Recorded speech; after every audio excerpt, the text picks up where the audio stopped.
welcome to the Friday episode of the Dobbin Bandits. It is Memorial Day weekend, and it's a time to have fun, relax, but also to remember those men and women who gave their lives defending this country and our armed forces. So thank you all for your sacrifices, and we will never forget what you've done.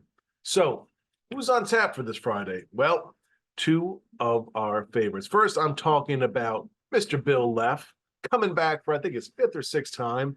The darling of MeTV, host of Tune In With Me, and also on Svengoolie. And joining him is our pal Johnpaul Ragusa.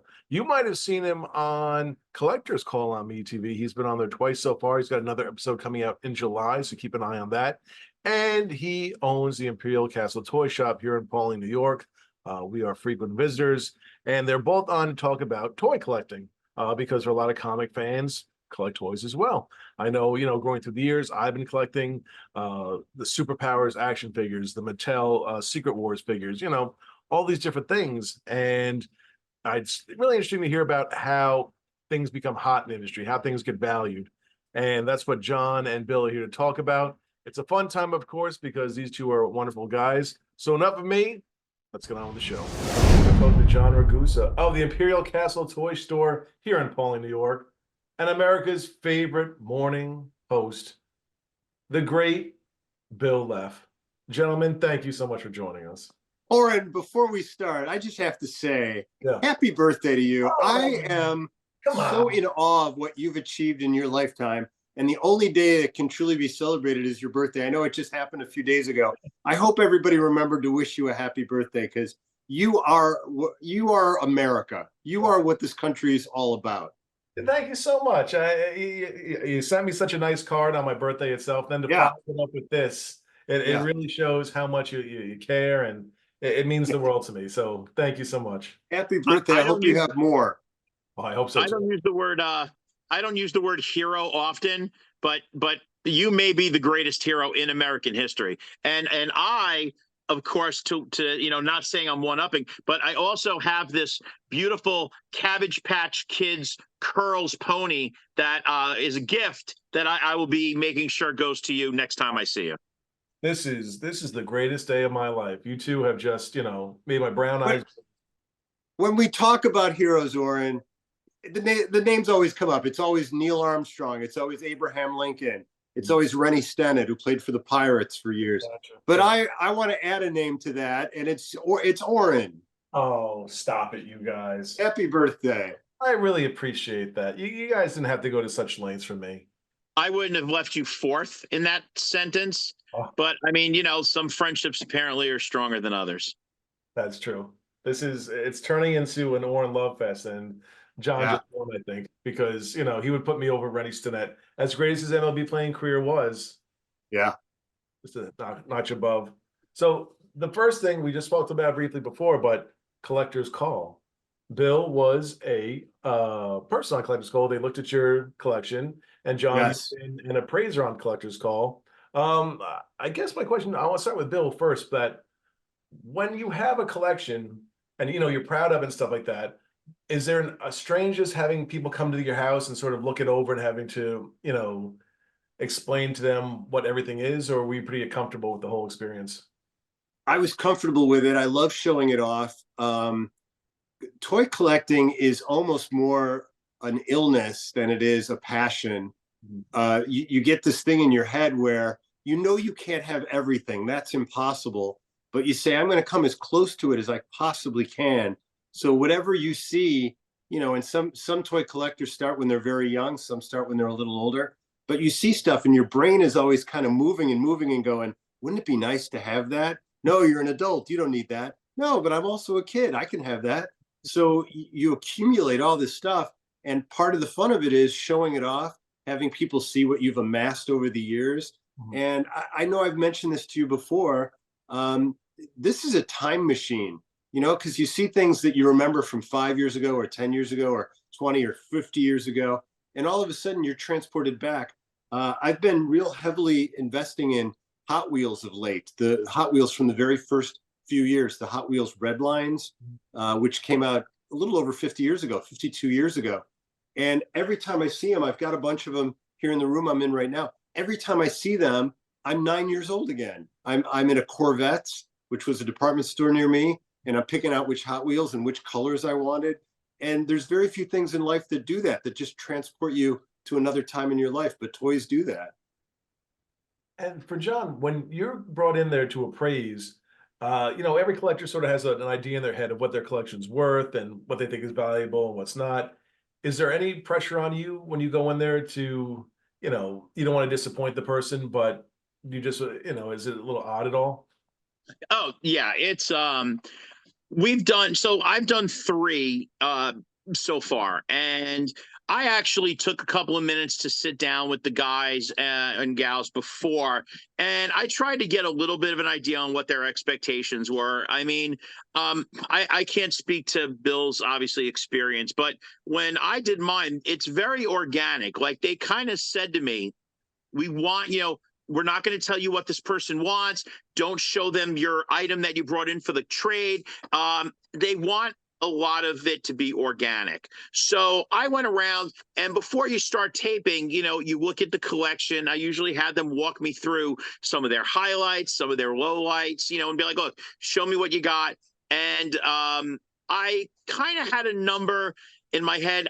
When you're doing so many items, there is a lot of dollar cost averaging. So I kind of put that into my talk with them on camera and off. Like, look, I don't expect this to be the right number to the penny, but you've got, thousands upon thousands of items. The best we're going to do here is make assumptions, find those high-end pieces to pull out of the averaging, and kind of let the math sort of speak for itself. I can only tell you, I've only had one time where I butted heads on one specific item because there wasn't a lot of sold data, and I felt it was worth less. He felt it was worth more. They ended up, I don't even think it made it. They cut it anyway. It never actually even aired. But other than that one instance where the guy was pretty adamant, and who knows, maybe he paid top dollar. So you don't want to pay the top of the market and then find out you didn't. But other than that, I think everyone kind of assumes that when you're dealing with that level of complexity, you're going to make the best you can out of it. I made sure that they knew the number in my head before we went to air, or at least I said, here's what I'm going to do. I shouldn't say I had the number in front of them, but I said, all right, if you have this many items, I think this many are worth an average of this to this. And most times everyone nodded their heads and they just kind of went with it. Now, I'll start with you, John, with this one, but I know with comic books, a lot of the market's driven by the MCU, the DCU, who's just showing up in what movie, baseball cards, it's player's performance, it's the popularity of the player. What is the toy market based on? What makes it rise and fall? There's a lot of externalities. Definitely popularity of movies. Movies coming out always help. Star Wars movie comes out, more people go, oh man, I remember when I was a kid, I had a. There's also the pattern I also try to look at is the age of the people collecting and where they are in relation to their prime earning years. So by and large, I've been open 6.5 years. When I started, 90s toys were pretty bargain basement. But now the kids of the 90s are making real adult money that they can spend. So you're starting to see growth in some of those areas. So I usually look at things like there's definitely the pop culture effect. And then on top of it, it's the age of the people, because that also helps you trend the way out.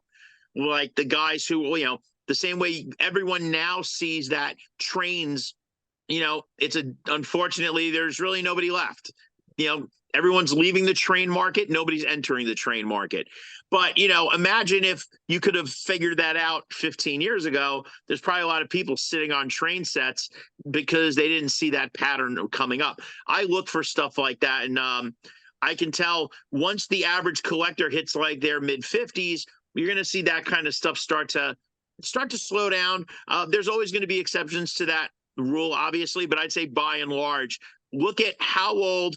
If the people playing with it are in their mid to late 30s to early to mid 40s, I think that's where you're going to kind of see an apex of the toy market. Not counting, again, there are some things that'll always be valuable, and conversely, there'll always be stuff that nobody, the shadow action figures are never going to be worth anything. Beanie Babies are never going to be worth anything. So always exceptions to the rule. But I think I think my logic sort of has a good flow to it. And it's so far, it's, knock wood, so far the pattern works. And Bill, for you as a collector, how do you do you try to keep up with the trends, or just kind of pick out what you like and kind of go from there? No, my rule for myself from day one was only get stuff that I liked or loved. I never wanted to do it for investment reasons. And actually, it's funny, when I did my episode of Collector's Call a few years back, I asked them, I said, I know this kind of strays from what you guys do, but could we not bring the money end of it into it? Because I don't care what it's worth. I don't want to know what it's worth. And they explained that no, that the whole show kind of centered around that one theme. So, I played along, but it really, it holds no appeal to me. The money end of it, I know I've spent a bunch on it, but I have no buyer's remorse. I have no regret. I look at, my collection every day. It makes me happy every day. Mm-hmm. And, I hope to continue doing this for as long as I'm around. The thrill it brings, you know what it's like with comic books. You see them and you get that smile on your face. You're like, I can't believe I own this. I've wanted this forever. Here it is in my hands. That's a very good point.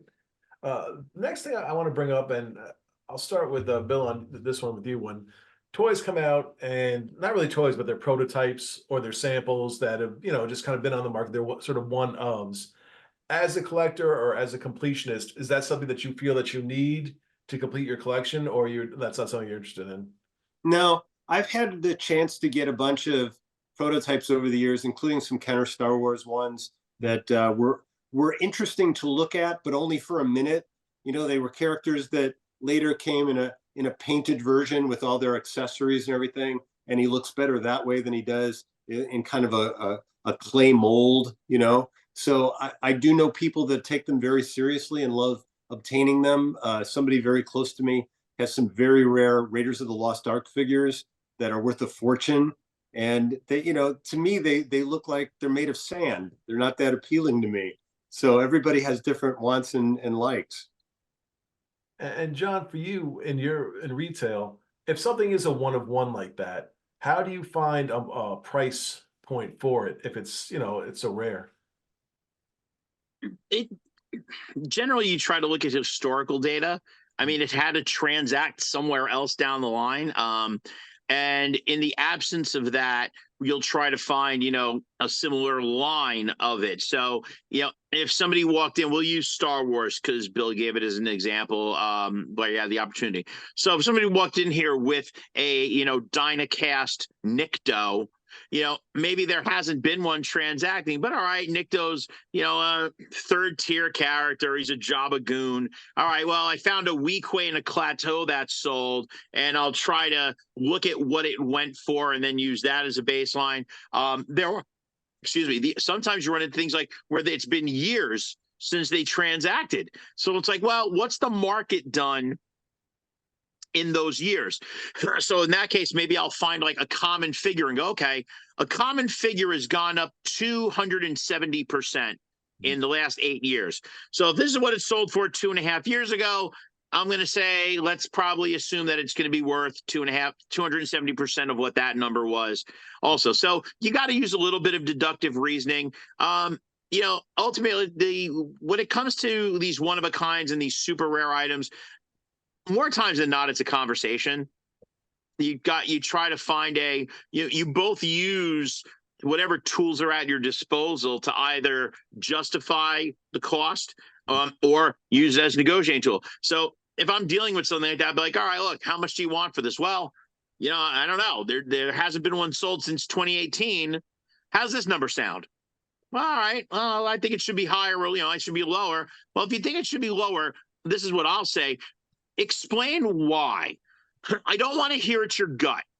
But if you can show me, well, I bought these other examples here, and relative to what they were 5 years ago, I only paid 170% more, not 270% more. Okay, you know what? Makes sense to me. And then I'll look at what I'm in it and try to use it to, find a balance. I mean, it's a lot of this stuff is the better you do is when you pull your emotions out of it. Like, I don't ever negotiate with any kind of emotion. I let the math and the numbers. I'm a huge fan of numbers. So most of the time I'm negotiating from a statistics standpoint, and it makes it a lot more solid of an argument, because when I bring these numbers to people, I'm giving them all the math that got me there. And usually that helps me find like a pretty reasonable center. John, I have to say I could never own a toy shop for the reasons you just mentioned. I get so emotional about this stuff that every time I'd have a customer, I would try to talk them out of buying whatever toys they wanted so that I wouldn't be out of those toys. You know, it's funny, when before I owned a store, I obviously was a collector first. And one of my big fears was, oh man, like, I don't know how I'm going to be able to do this. But, it's surprising that when I did it, it definitely, I didn't have a hard adjustment to it. Like, I like, don't count yourself out. I don't want you to open a store. Like, I don't need the competition. But if you ever did, yeah, like, being around it all day, it's like, this is more than I could ever collect in my life. Yeah. So I'm pretty satisfied that it becomes a lot of transient goods. They're here while they're here, and when they move on, they move on. And I haven't really had any real issues with it. I don't think it sounds tough, but for most businesses, I guess the guys who survive learn that lesson. I guess the guys who don't want to let it leave the store are the guys who end up going out of business. So maybe you're right. I don't know. Well, speaking of one-offs, Bill has something that's that Western display that you have, the store display. Johnny West. Oh my gosh. I mean, that's a piece of art. And I just wonder, how did you get, for folks who didn't see the episode, how did you find that? And how did you put that all together? I'd been looking here tonight. I'll show it really quick if I can. Is that is that Mark's? Yeah. Oh, that's awesome. Yeah. So I had been looking for it for years. I'd only seen one. And then on eBay one day, somebody had one for sale. And the price was astronomically high, but it looked fantastic. And I looked at where where he was living, and it was about maybe 45 minutes from me. And I got his number, and I called him up, and I told him the story of how I've been looking for it forever. And he said, well, if you want to see it, I'm around this weekend. So I went to the house and I looked at it, and I brought some tissues because I knew I was going to get emotional and just look at it and start drooling and things. And I just looked at it and looked at it and looked at it. And I said, I'm not even going to make you an offer on it because I can't afford it. It's too much. I go, I'm not going to ask you to discount it because it's worth every penny you're asking, but thank you for letting me look at it. And I took another look at it, and I was heading out, and he shook my hand and he goes, the sad part is you'll never see another one of these again. And I thought about it, and I went, yeah, I'm in my 40s now. It took me 40 years to see one. I probably won't ever see one again. And then I bought it. That guy knew how to close. Yes, he did. Yes, he sure did. Now, it's a great piece, though. I say, is there a market for display pieces like that, point of purchase things? Oh yeah, they're a little more niche. Because they break one of the cardinal rules, which is I got to fit this somewhere, and usually displays are massive.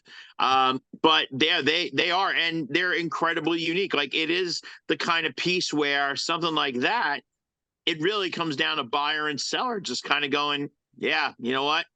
That's the right amount of money to pull it out of my hand. And the other guy goes, that's just the right amount of money to put it into my hand. And, like, he's right. Like, I've never seen that before, ever.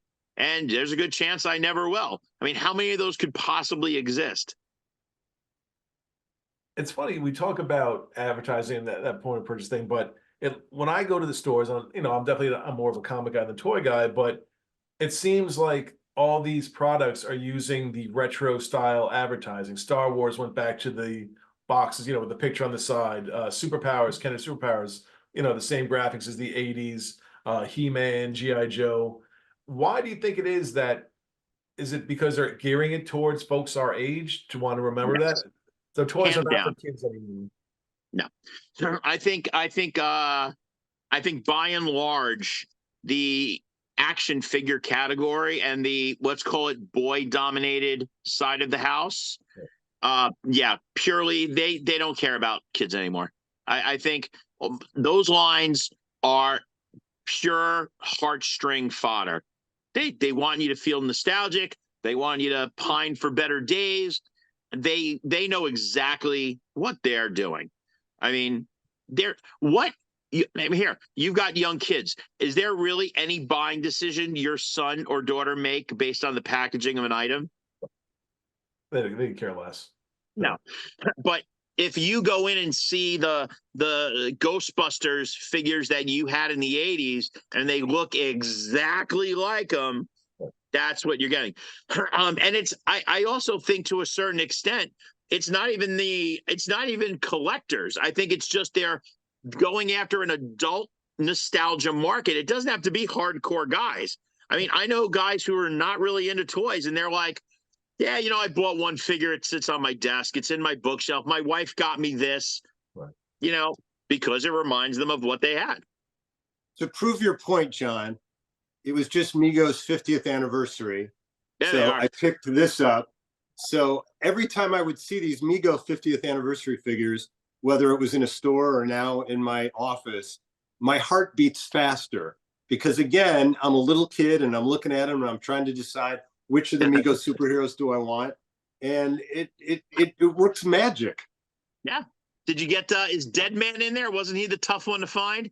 Dead Man comes out next month. He's one of 8 new figures next month.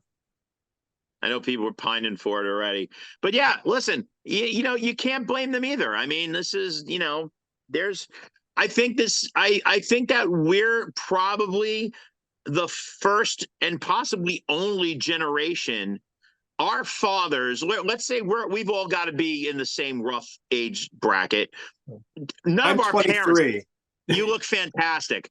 1823 or so sorry. That's so mean. But happy birthday, Lauren, by the way. I appreciate that. Like our children are minimalists. Like kids younger than us aren't going to be big into collecting their childhood. The generation before us, there wasn't a lot out there. Lionel trains. Every kid had trains or an erector set. There wasn't this massive amount of things to collect. So I think the toy companies are saying to themselves, like, this is our time. You've got the kids, but you've got their fathers who grew up in the greatest explosion of toys and the market that we ever saw. And we're going to milk that cow until it's dead. My mom used to tell us stories about the only thing she played with as a kid were called cutouts. And they were essentially dolls that were made of paper. Cardboard. Or yeah. cardboard. My mom had the same thing. And that's it. That's all she had. And I'd say, but what if it was your birthday or Christmas? And she'd go, well, I'd get cutouts. That was it. There was no other toy. And my dad was a Lionel train guy. He had his older brother's trains. My dad was born during World War II or right at the end of World War II. So there were no trains really around because every piece of metal was the war effort. So he had older trains from like the 30s and then and then post-war stuff from like the late, that was it. Trains. Dad, what did you play with when you were a kid? Trains. That was it. That's all. But what else is fun is explaining to your kids a toy that you loved as a kid. For instance, I've told my daughters about my GAF Viewmaster, and I'd say, and then you'd put a disc in and you could see a picture of Yosemite Falls. And they go, why would you want to see that? Well, if you don't want to see it anymore, you push a button and then you're at a different national park. They go, why? Why would you do that? I had the Fisher Price movie projector where you got the cartridge and you had to crank it. Yeah. I'm like, so it had no sound. No, it didn't have any sound. And you cranked it to watch like 30 seconds of a movie. Yep. Yeah. Yeah. in the car for 2 hours, pretty much. Yeah, It's a worked good out. time. But that's I think the toy industry is going to go through such a transitional period when they realize that guys like us are not going to keep buying the retro series, this repro, that, the Turtles, Ghostbusters, G.I. Joes. We're going to eventually, there's going to be a big shift. And, I don't know how old you guys are, but I mean, I'm 50, I'm going to be 52, right? I'm not going to be doing this in my 60s. And I don't think a lot of guys my age will. So 10 years go by.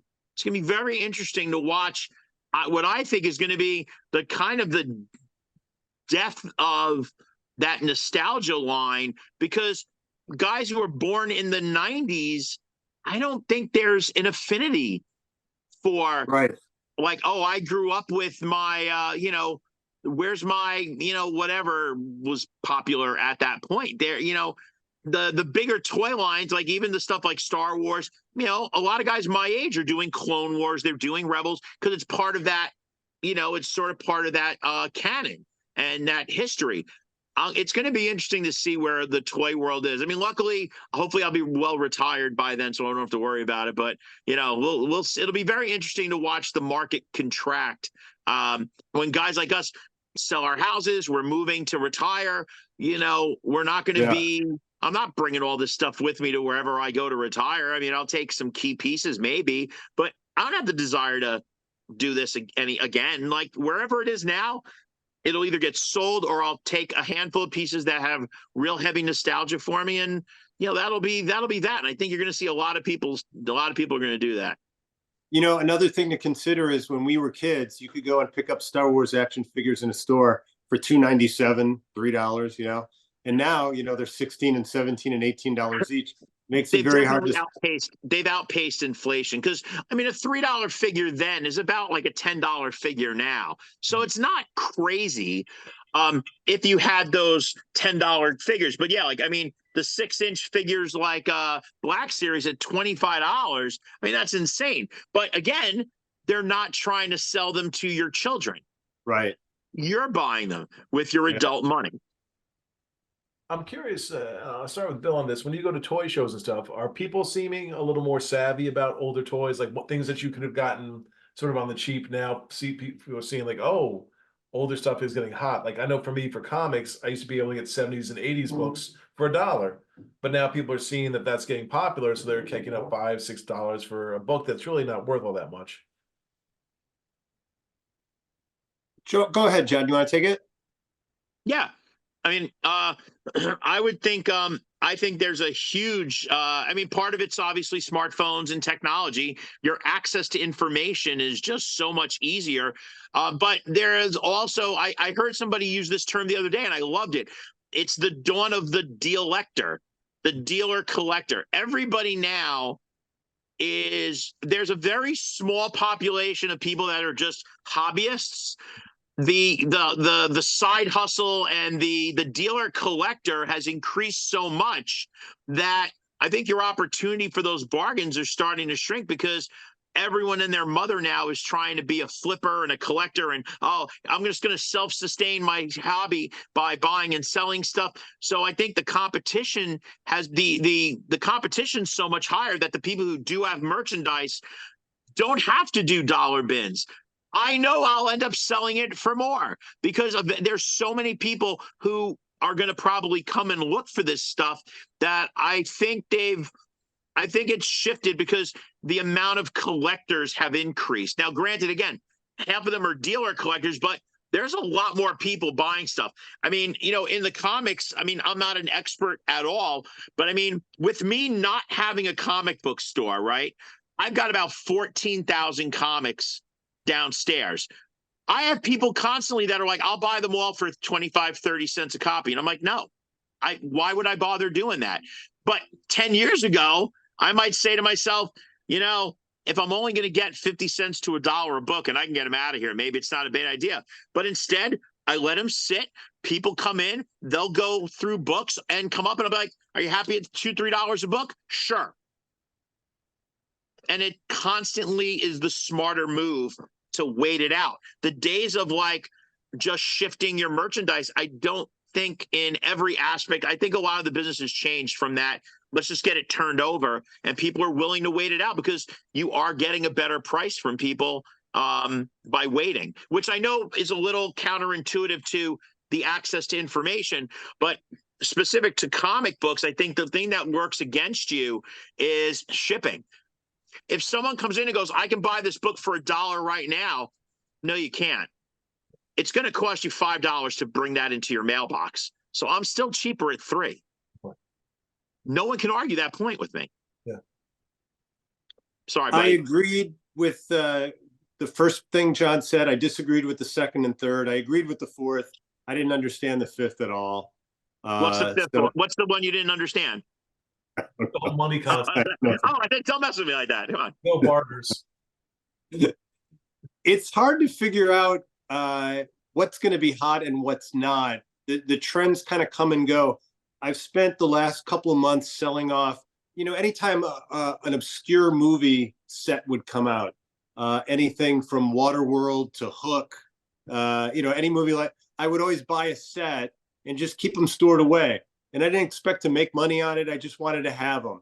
And I've been getting rid of some of them. And I'm surprised at the interest. Like the Waterworld was a clunker. Nobody liked that movie. And the set sold for quite a bit of money. And I was amazed it sold at all. But like you said, John, there's, no matter what you got, somebody wants it. So I just sold Dragonheart figures. Remember that movie with Sean Connery? Yeah. Oh, Dragon. I'm like, so like one of the 8 people that watched it must have wanted the figure, but I sold all the dragons, and yeah, they sold well. Go figure. Yeah. Strange. See, I remember growing up, Captain Planet. There was a juggernaut behind it. Yeah. The blue superhero. They really wanted to put it, and people just sort of resisted. There just wasn't the interest for it, and it kind of became a flop. And John, are you seeing that? You talk about the '90s nostalgia wave. Are things like that things that weren't as popular or maybe got pushed on or are starting to come back again? They're starting to, some of those lines are starting to climb. Maybe not to the heights of like what the 80s ones are doing, and that's just a matter of distribution at the time. And by the 90s people were getting savvy to let's keep these hot. But like, great example, I remember when I opened, everybody was calling me with X-Men the Animated Series figures, those Toy Biz ones from the early 90s. Yeah. And they were like the kiss of death. I had a guy come in. I remember this like it was nothing. Guy came in with 70. And he's like, I just want $4 each. And I'm like, I'm not really sure how I feel about that, because I went online and a lot of them were selling for $2 to $3. 4, 5, 3, 4, 5, 2, 4. And I also knew that this guy had them at the flea market like for 2 summers. And he wasn't selling them either. Today, if you walked in with those and said, I'll sell these for $4, I would be throwing my wallet at you. Other lines like Dick Tracy, couldn't give them away. People are buying Dick Tracy figures now. They're starting to climb. Cadillacs and dinosaurs. Like there are these weird 90s lines that are starting to get their feet, and they're never going to be meteoric. You're never going to sell, Cadillac and dinosaur figures for $100 a pop. But from being $2 and $3 fodder to being $8 to $10 a piece, I mean, that's a massive jump in their marketability. And Bill, for you, what's sort of your cutoff? Do you have one? I mean, as far as periods of collecting wise, or is it just anything that sort of catches your fancy? The 2 divisions that I've always used are things I wanted as a kid and never got, or things I had as a kid and didn't have anymore and I wanted it again. So a lot of what I have is exactly what I had as a kid. Either it's the original figure that I had and played with, but I like my stuff to be in pretty good condition. So if I overplayed with it, I'll go back and buy another one. It has to be a line that I really, truly want and love. It's not collecting just for the sake of having it. It's shows or movies or characters that mean a lot to me. As a kid, if there was a toy out there that didn't sort of have a backstory, like for example, when I was a kid in the back of comic books, I think there was some Thunderlords or something like that. It was a blue figure. One side was blue, one side was orange. Orange. Adam Yeah. Power. Adam Yes, Power and the Power Lords. that's right. But he didn't, there was no comic associated with him, there was no cartoon associated with him. There was a blurb on the bottom. So I'd see these figures and think they're cool, but I had no interest in ever getting them because I didn't know who they were and what they did. When you were Yeah. collecting, did the toys have to have a backstory? Did you have to be familiar in order to be interested in them? Sure, it always helped, you know. I wasn't big into comic books. I read them from time to time, but I made it a point of knowing who was who. I had a really good knowledge of who were the good guys, who were the bad guys, who were the guys that were in the gray area, and what their relationships were. And the more I would see their representation in toys, like I showed you the Mego box earlier. Mego was the one that just made me crazy because I loved everything they were putting out. I thought all their superhero lines were great. Their monsters, their Robin Hood guys, their Western guys. It just went on and on and on. And I think I've told you this in the past, Oren. The way my brain works is I combine them all into one gigantic story. So you had the guys from Star Trek and the superheroes. They teamed up and they were fighting against the Waltons and the people from the Wizard of Oz. And, you know, it was this whole crazy storyline, which really said a lot about what was wrong with me at the time because those guys didn't fit in the same universe, but I thought they should, so they did. It's the BCU, the Bill Cinematic Universe. Yep. Yes, it is. And Madam Web didn't do well in either. And John, for you, are there ever any toy lines you see that you just think are DOA, just dead on arrival, that no one's going to be ever interested in them? Yeah, I mean, there's always like Hercules, The Adventures of Hercules, like the Kevin Sorbo and Lucy Lawless. They're actually getting a little bit of love, but I give the barest of minimums. It's weird because even though they're not popular, somebody ends up taking them home. I mean, I've gotten like Sequest DSV figures, Playmate Star Trek, The Next Generation are they're kind of like almost a punchline in the community of like store owners. It's like if you go into a guy's store and there's a ton of Star Trek figures, like you're in trouble.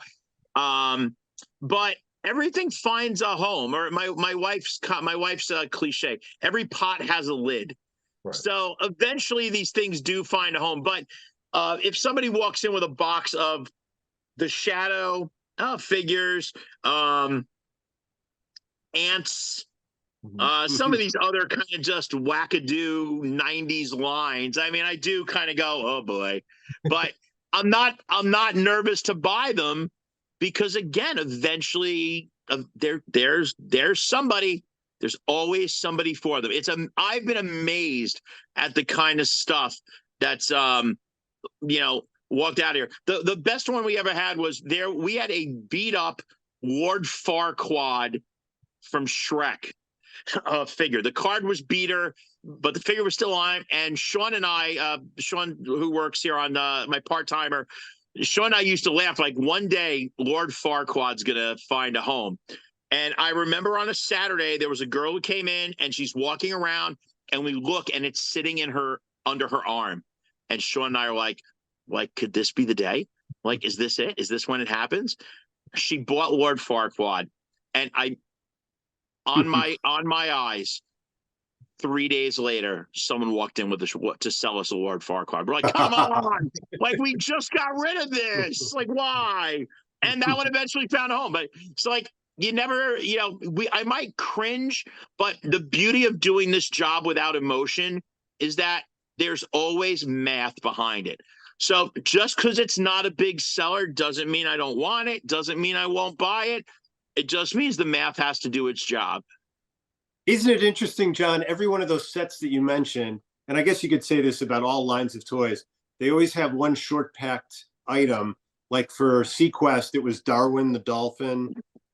For Dick Tracy, it was the blank that was only made in Canada. Yeah, every line has one that they just make a That's very, very small Yeah, amount that's of. like moderately more. In the case, I mean, the blank is an example of how this thing is thousands of dollars versus the rest of those. You can buy a whole set of Dick Tracy for about 120 bucks carded, except for the blank, who will run you probably like $1,000, if not more. So it is kind of weird though. When it first came out, when that line first came out, Playmates did it, and I bought 3 of them from a dealer in Canada for $40 each. I still have one, but I just sold 2 of them on the card for just over 1,000 each for a $40 investment. Not too bad, and I'm glad my estimate was right. Look at that. Yeah, I'm not as big of I'm not nearly as big of an idiot as I look. But yeah, it's funny how those things, you can't explain it. Like sometimes it's just, that, or the notoriety of its rarity becomes, it becomes a challenge. Like, I don't care about Dick Tracy, but I want to say I own a blank. I don't care about, this line, but I want to, I don't collect Batman the animated series, but I want that Batman with the yellow grapple. Like it becomes like an achievement to say that you own the rarities of these lines, even if the line is worthless, and even if you don't care about it, it's kind of like a badge of honor that you track down you found it. You found the Yeti of that toy line. Speaking of toy lines, and Bill and I have spoken about this before, but Captain Action to me was such a brilliant line that you can get one figure and then turn them into as many different people as you can. And it looked like he did look like Superman, or he did look like Batman. You said, Bill, you were missing one of them? I'm missing 2 I have them all loose and mint and complete, but there's 2 in the box that I still don't have. I don't have Spider-Man and Green Hornet. Those are the 2 hardest ones to get. They're the most expensive. I've had chances to get them, but I've taken passes because it really is an insane amount of money.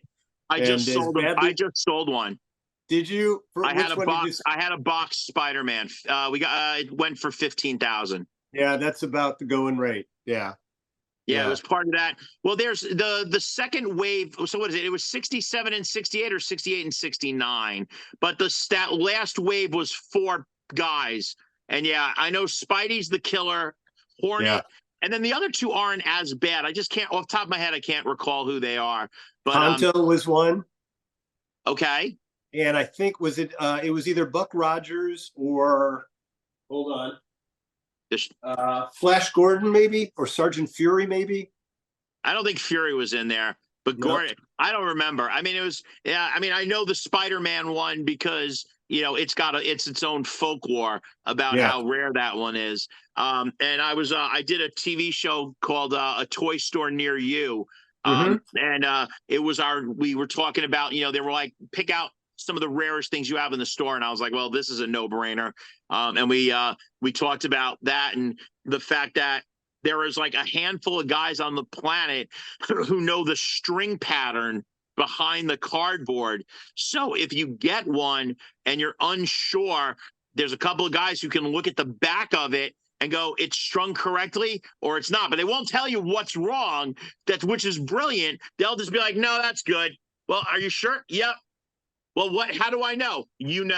Now you know. And I'm like, you know what? I don't blame you. Like, that's a brilliant thing. You know what? There's times where that knowledge needs to be relatively kept at bay.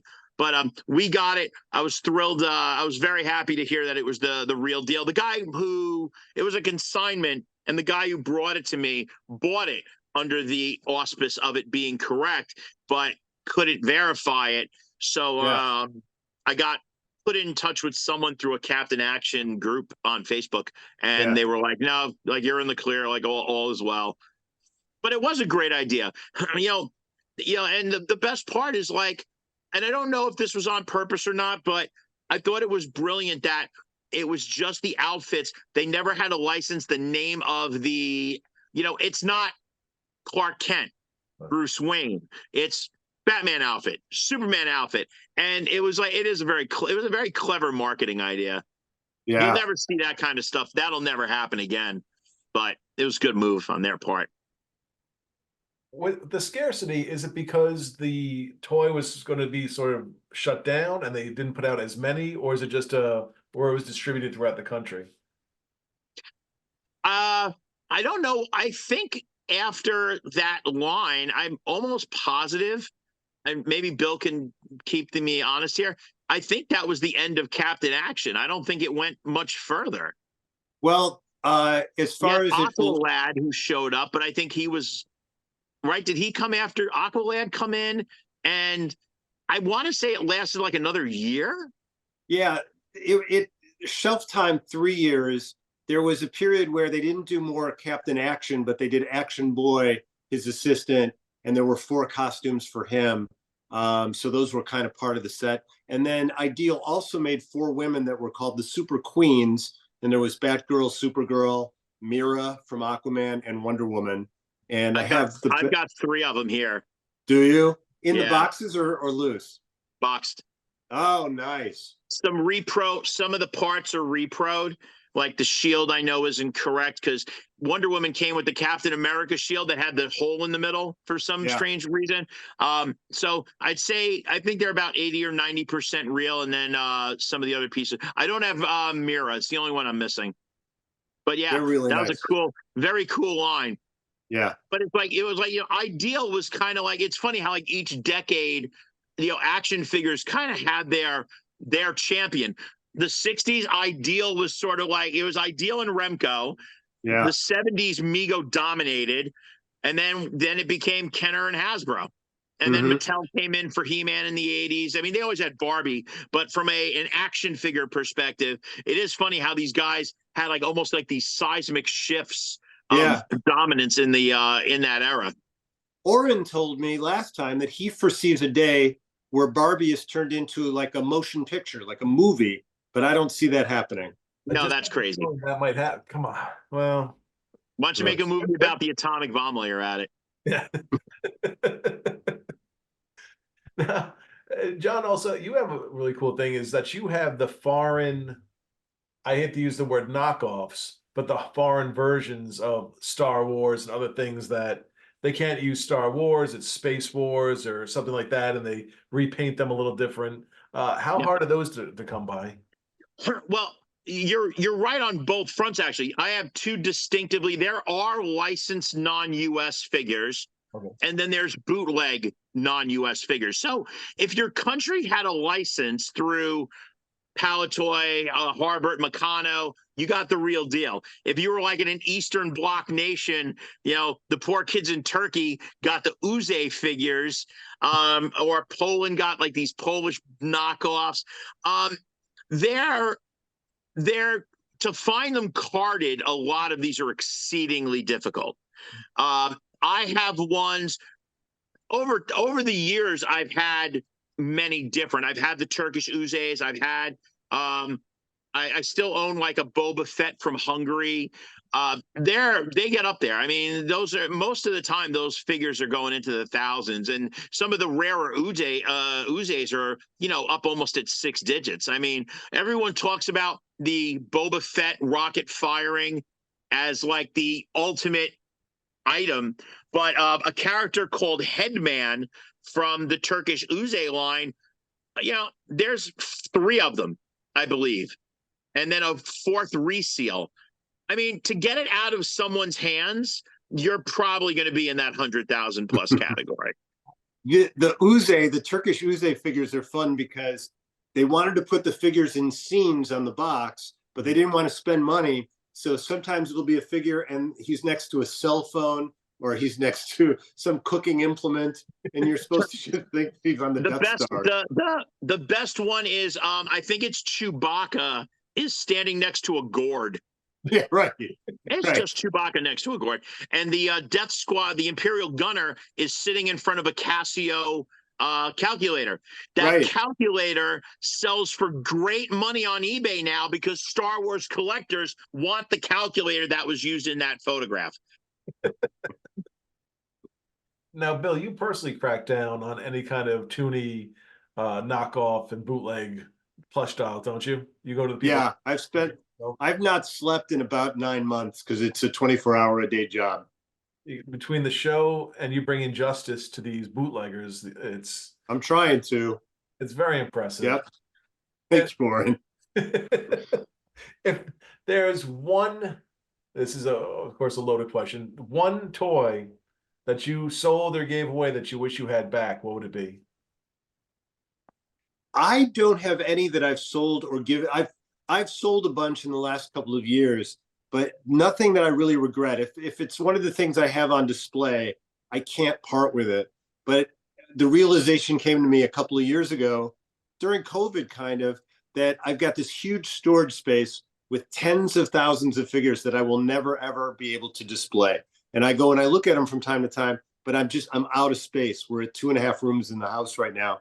So I've sold a bunch of stuff, nothing that I can't live without, but it's sad when I'm sending it away because I never thought I would sell them. I thought that's the legacy I could leave to my family, is having them worry about it once I'm dead. There's the idea. Nice. That's when a guy like me stuffs my business card in his coffin. No, that's why I'm always trying to get your address, because I want to help you get rid of some. Sure, I know. And just keep an eye on things. Make sure your checking book is as it should be, or yes, any valuable. Just check the return address from his birthday gift that he sent you. Oh, that's right. Make sure I didn't throw that. It's easy. Use the grape. And what about you, John? Any regrets of things that you've gotten rid of? Only from a financial standpoint. Like, had I held on to it longer, it would be worth X. I had an Uze Blue Stars, which is one of the most kind of infamous of that bootleg line. At the time I sold it, I think it sold for $7,500. And had I held out another 4 or 5 years, it would have cracked into the mid-20s. So, I mean, I got incredibly good money for it when I sold it. It was right where the market was. It made sense, So I don't regret that I sold it. If I could do it again, I'd be like, oh man, I could have made more money. But the flip side of it is I've sold plenty of stuff right before the market dropped. So, you got to take it, you look at it in its totality. Like, I'd say overall my ledger is in the positive. So I can't second guess myself because of one shortfall. It's like the poker guy who only remembers his bad beats, right? That's the one that eats away at you, but you forget all the good you did. So I try to keep perspective that in the grand scheme of things, I'm probably doing way better with the way I kind of frame things when I buy and sell. But there's nothing I've sold where I'm like, man, I really want that back. Like, for me, no, I really don't. It's kind of weird. I'm going through a thing right now where I might sell a couple of rarer items just because I'm kind of like what Bill said. Like, there's stuff I have that I'm just not looking at anymore.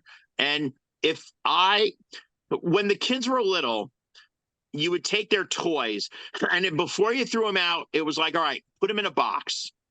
If they don't ask for the toys, take the box and put it downstairs now. If they don't ask again for another couple of weeks, we know that they don't remember those toys existed. So for me, it's like I have valuable cards that are like literally stacked. You can't even see them. Like, they're just stacked on a bookshelf. And I'm like, why do I care about this? But there's still a part of me that's like, oh man, like, I don't know if I want to get rid of that. So if I get to the point where I do, I've already made my peace with it. Oren, I've got one that I wanted to buy and didn't, and now I'm hitting myself in the head with a baseball bat over. What's that?